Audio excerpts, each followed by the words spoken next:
প্রবাসীদের সংসার ভাঙা নিয়ে উদ্বেগ জানিয়েছে হাইকোর্ট। দুই বিচারপতির বেঞ্চ বলছেন, এই সংকটে অনেকের জীবন নষ্ট হচ্ছে, পরিবারের মধ্যে আস্থার সংকট দেখা দিচ্ছে বলে মন্তব্য করেন তারা। রোববার এই সংক্রান্ত একটি পারিবারিক সমস্যার সমাধান করে এসব মন্তব্য করেন বিচারপতি কামরুল কাদের এবং বিচারপতি খিজির হায়াত।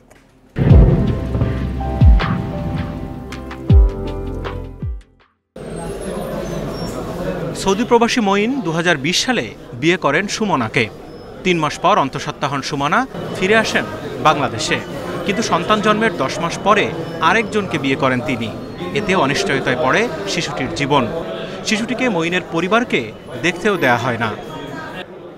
এ অবস্থায় সন্তানের দায়িত্ব নিতে হাইকোর্টের দ্বারস্থ হন মঈন। তার পরিবারের দাবি, তালাক না দিয়েই দ্বিতীয় বিয়ে করেছেন সুমনা। আমরা সাংবাদিক সম্মেলনে জানতে পারছি যে আমার ছেলের অন্য জায়গায় বিয়ে হয়ে গেছে। তখন দৌড়ায় গেলাম, গিয়ে দেখলাম যে বাচ্চাটা ফালায় রেখে মেয়ে চলে গেছে। তখন আমরা দেখতে দেন, এটা একটা কালচার হয়ে দাঁড়িয়েছে। আমরা এর সুবিচার চাই অবশ্যই, যেহেতু আমার ছেলের উপর হয়েছে, পরবর্তী যাতে অন্য ছেলেদের উপরে না হয় আমরা আশা ব্যক্ত করি। পাশাপাশি এর বিচার আমরা চাই। প্রবাসীদের সংসার ভাঙার ঘটনা উদ্বেগজনক হারে বাড়ছে বলে মনে করে আদালত। একে সামাজিক সংকট হিসেবে বিবেচনার তাগিদ দেওয়া হয়েছে।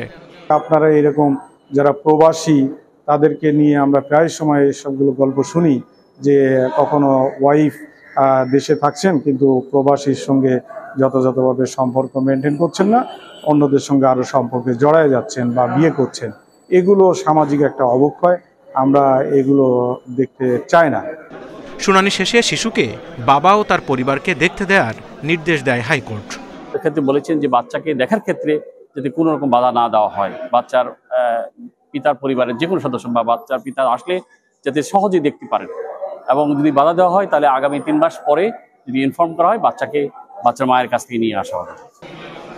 শুধু স্ত্রী নয়, প্রবাসে থাকা স্বামীর কারণেও অনেক সংসার ভাঙছে বলেও জানান আইনজীবীরা।